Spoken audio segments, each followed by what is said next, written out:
Hello and welcome to my channel. My name is Kate. If you're new here, I like to talk about all things luxury. So if you're into that kind of thing, feel free to subscribe and come and join our little family that we have here. We'd love to have you. There is a lot going on in the world of luxury right now. Are you leaving? You want to leave? Maxine must be tired of hearing me talk all day because she just got up and left as soon as I did the intro. This is also the second time that I'm starting to film this. I filmed like a couple minutes earlier and then I had to go do something. But she walked out the first time too. So this is her second time walking out. I don't know. Maybe she just doesn't want to hear me talk today and that's okay. So if you follow quite a few people in the luxury space, you will see that influencers are selling their bags. And that seems to be the talk of the town right now on these luxury YouTube streets, okay? And of course, everybody was talking about Lydia the last couple of weeks. So Lydia sold all of her Hermes bags. She's a big YouTuber and people were really going crazy about it. I'm not going to touch on that too much because I really don't care, to be honest. I'm just being real. Like, I'm not trying to be mean. Like, I didn't really follow her that closely over the years. I also don't get upset when people sell their luxury bags. If you're out, you're out. That's okay. Like, that's fine. People's priorities change and whatnot. I know she's coming out with a bag line or something, a collab with someplace. I don't really know, but I would assume that has something to do with it too. So I don't care. But it did spark a lot of conversation because for years now, a lot of luxury YouTubers have been talking about how luxury is dead, how they're done with luxury, they're over it, they're not buying any more bags, they're done. And a lot of times they come back. A lot of times they're saying, I'm walking away from my YouTube channel, I'm walking away from luxury, these brands aren't treating us right, the quality's not good anymore, I'm leaving. And a lot of times they end up coming back. So to be honest, I think it's a trend. I think that times are changing right now. I think that it has to do with the economy. And of course, we're going to talk about some of the videos that came out from these manufacturers in China. We'll get to that in a little bit. But I think it's similar to when the whole thing happened with Dior, with finding out about how much the Dior bags cost to make. People were turned off by it and people are still buying Dior. Like, people are still buying stuff. Now it seems like we're on another kick of luxury YouTubers saying that they are absolutely done with luxury, right? But I'm going to take a different approach to this because since everyone seems to be selling their bags right now, not just influencers, but also people who, are not online talking about bags. That seems to be the case. There's been quite a few more sales from these pre-loved luxury retailers. There have been extremely discounted items on the pre-loved market because these places have a lot of inventory because a lot of people are selling bags.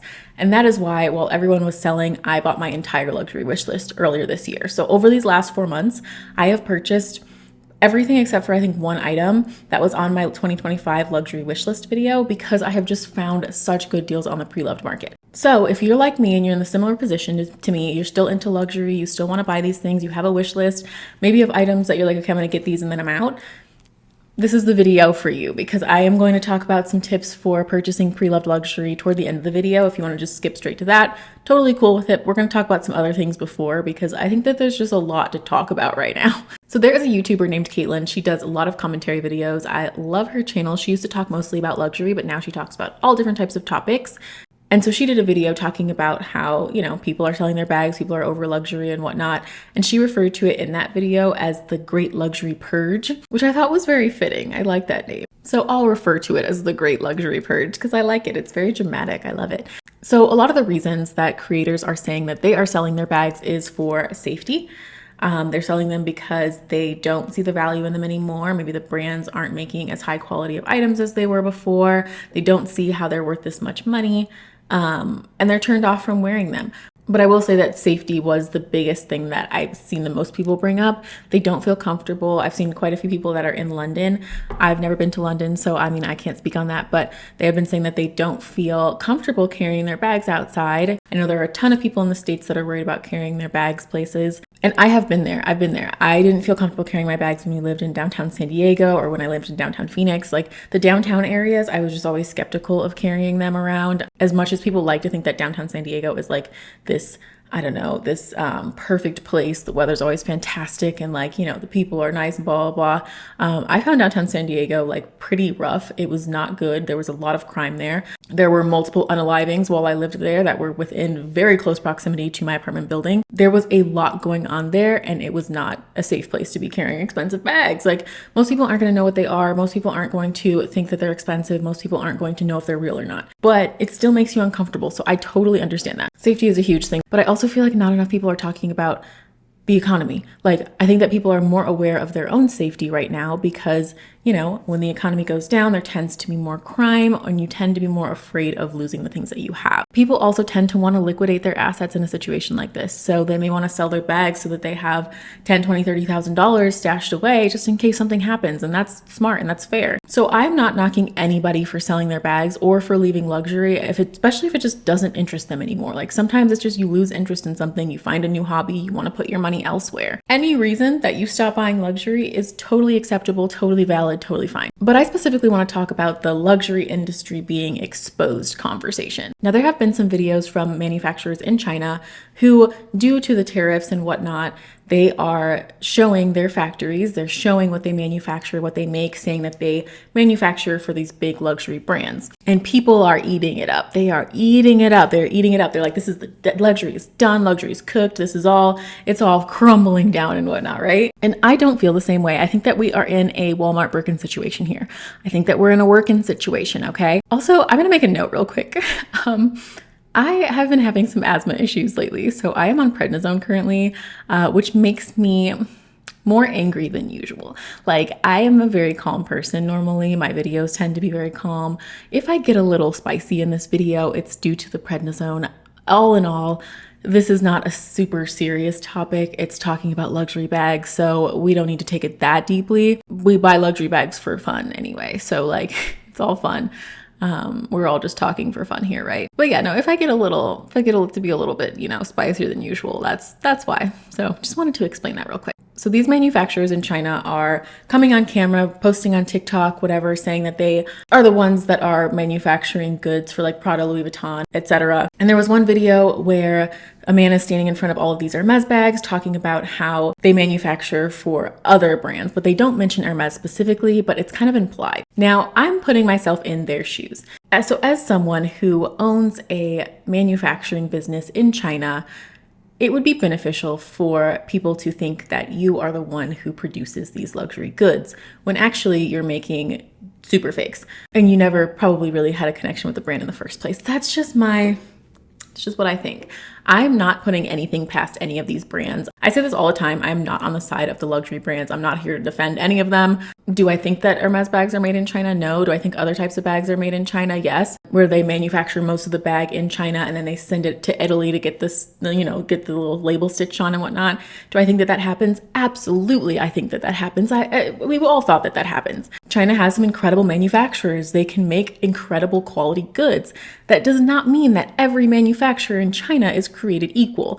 People are saying things like, oh, well, like now your quality of a Shein bag is the same as an Hermes bag. Like, girl, what? Like, what are you even talking about? That's the part that I find funny. Now, I would take it that there are quite a few, you know, not only agreements in place when it comes to not talking about which brands you produce items for as a manufacturer, I would also think that even if you're legally allowed to talk about it, there's still a relationship factor to every type of business relationship. So why would you, you know, talk about the customers that you have, the bags that you're making for Prada, for example?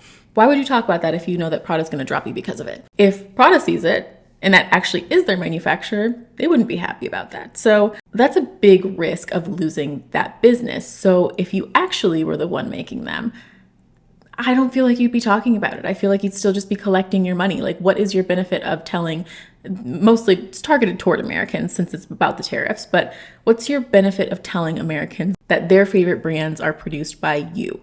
Like I said, Hermes, I'm not really worried about. I think that they truly do care about craftsmanship. It's more the other brands where it's like, I don't think that these are specifically the manufacturers that are making for these brands that are saying this. Sure, you can get super fakes in China made at the same factory, I'm sure, as some of these brands. That doesn't mean that you're not going to pay for them. That doesn't mean that you're not going to pay more for them.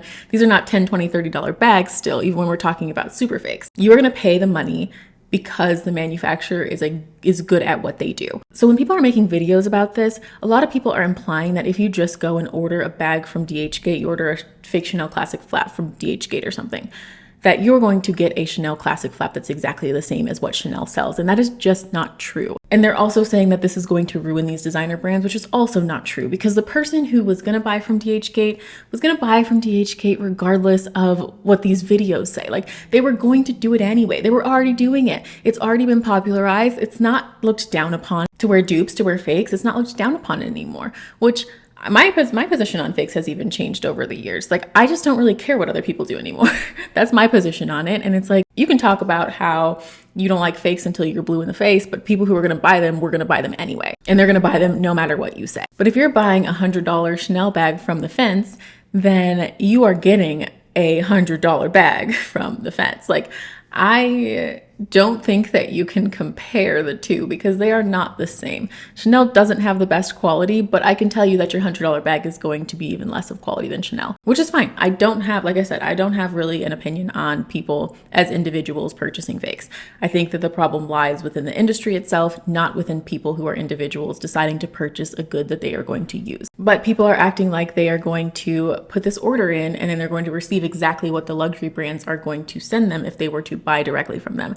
And that's just not the case. Like I said, all manufacturers are not created equal. The people who are going to buy the authentic items from the boutique or from Fashionphile or the Real Real or whatever it is, they were going to buy those anyway because they probably don't like fake bags. They probably don't like dupes. They probably want the real thing because that's what they've always done and that's what they want. Like, so you can't change what people want to buy. It's not going to cause the downfall of these luxury brands. There's going to be a dip regardless, I would think, in their profits because of the economy in general, because of the uncertain state that we're in right now, especially in the United States. So there is going to be a dip in my opinion. And my opinion about that is to buy the dip. Now, the dip that I'm talking about, yes, in their profits at these luxury brands, but also the dip in the pre-loved market. Since we have all of these pre-loved sellers, we're able to get good deals right now because everybody wants to sell and people don't want to buy. That is an ideal market to get your wish list. If you have the extra income to be able to do so, like if you have the disposable income to do it, now is a fantastic time to purchase your wish list. And this no more designer bags thing is a trend. In my opinion, I believe that this is a trend because this has happened before. This is not our first time seeing this. Like I said, a few months ago, we saw it with the Workin and now nobody's talking about it anymore. They said that was going to take Hermes out of business, right? Oh, really? Like, because, you know, Hermes is doing pretty well. Like, I'll tell you that much. The Workin did not take them out and this won't take them out either. The people who buy luxury chose to spend $5,000, $10,000, $15,000 on a piece of leather. They know that it is not worth the money physically. Like, the physical item is not worth the money, but emotionally, mentally, it is worth it to them. And that's where the value of luxury items lies. It's worth it to you. The value is worth it to you, not the weight of the materials, not the amount of manufacturing that goes into it and the pay that they give to their laborers. It's that it's worth it to you. The final price tag that they put on a Louis Vuitton bag, people buy it because it is worth it to them. And things about that aren't going to change unless designers just completely frowned upon at some point, which I doubt. These brands make so much money, they are going to do anything that they can to stay afloat and to stay popular and to stay desirable. I want to talk a little bit about the tips for shopping pre-loved right now. So first of all, if you are looking to sell a lot of your bags, I would not recommend doing it right now. I would wait until the pre-loved market rebounds. And I think that it absolutely will rebound. This is not, what do you call it? This is not investment advice or anything. Okay, this is not financial advice, all right? I'm just speaking my opinion, but I do believe that the market is going to rebound. You are going to get more money for those bags likely a year from now than you would today. A lot of these luxury resellers are not accepting certain bags right now. They're not accepting, just anything at the moment. They have a lot of inventory, so they don't need to buy your bag. And they're going to give you a low offer or they're not going to accept your thing at all. Now, if you're on the buying side and you have some items on your wish list that you planned on checking off this year, I think that this is a good time. I think that over the summer is still going to be a very good time, so you don't need to rush. I think that the prices are going to get lower and lower as we go through this year. As a lot of you know, Fashionphile is my favorite place to purchase luxury items. They recently opened up a location near me. I'm going to share a couple clips on the screen while I talk about this. If I do a more in-depth tour of Fashionphile, like if I go through, they don't have like a cage in the back like they do at the Carlsbad location, but if I go through and do like a more in-depth video, would you guys like that? If you would, let me know. The incredible people who work at Fashionphile here are so kind and so nice. They encourage filming in the store, so I am happy to do it if you want that. My second favorite place to get designer items from is The Real Real. You do have to be careful. I have made a couple videos about this before. I will link them down below if you want to go and check them out. I recommend watching them before you buy from The Real Real because there are some like cautionary things that I want to tell you. But I also don't want to make this video too long, so I won't go into detail with them, but I do have videos on the RealReal already. You can get some incredible deals there. My number one tip for shopping on the RealReal is if you're looking for something specific, so say you're looking for something that they get pretty often, like a Birkin 25 or Birkin 30 or something like that. So I would, or shoes, especially shoes, if you're looking for a specific shoe, sign up for their first look program for at least the time, that period that you're looking for this item. So if it takes you like 2 months or something to find it, just sign up for those 2 months. I think it's like $20 a month or so, or maybe no, I think it's like $12 a month actually, maybe. Sign up for that because you get to see everything 24 hours in advance, and then save your searches. So like you're looking for a Birkin 30, type in Birkin 30, hit save search, and then you'll be able to see all of the new ones. If you just go in and check every day, you'll see the ones that pop up before other people see them. So you'll be like part of the group that pays to see them early. And that can be so worth it. That was where I have by far found my best deals, that and items that have just sat on the site for a really long time, either because they're mislabeled or just because they're not super desirable. Like always scroll down all the way to the bottom to the older items, because some of them are like 80% off. My next place for deals is Rebag. Rebag you also have to be careful with. I made videos about them too. Please proceed with caution if you're going to buy from Rebag. I, at this point, wouldn't recommend selling to Rebag either. I just don't trust them really. But as long as you get a good deal and you're able to get the bag authenticated, go for it. They have 15% off quite often, so don't buy anything that is not on sale. Like their prices are too high. Their prices are overpriced, but with 15% off, they are competitive. eBay in general, there are a lot of sellers in Japan on eBay. Japan has an incredible pre-loved market, so they are very serious about authentication. You'll see that a lot of these sellers have a ton of reviews. They'll have like 99% positive reviews, and they'll have like 30,000 sales, you know? So they are reputable. People know who they are. They have been selling authentic items. This is for bags, jewelry, anything designer really. They've been selling authentic items for a long time. So that is a really good place to look. And then my other two, this is if you're okay with spending a little bit more. One I really like is Anne's Fabulous Finds. They're based in Michigan, which is where I'm from. So I have like a little soft spot in my heart for them. They have some really great things on their site. And they also have, what's it called? It's like the closeout section. They have like a clearance section basically of things that have been sitting for a while. But they have a good selection if you're looking for something. Their selection is a lot smaller than like Fashionphile or the RealReal or something, but they do have good items and they are a well-known, reputable company. And then my last one is Madison Avenue Couture. I personally haven't purchased from them, but if you're looking for something that is brand new and you're not necessarily looking for discount stuff, like you're looking for, I want an Hermes bag in Cray, a Kelly 25, like, and you want that and you want it to be in excellent or like new condition, that is where you go. You're gonna pay a premium, but that is where you go for that. Let me know who your favorite resellers are in the comments. If you have a favorite that I didn't mention here, or if I did mention it, you just want to say like that, I like that one too.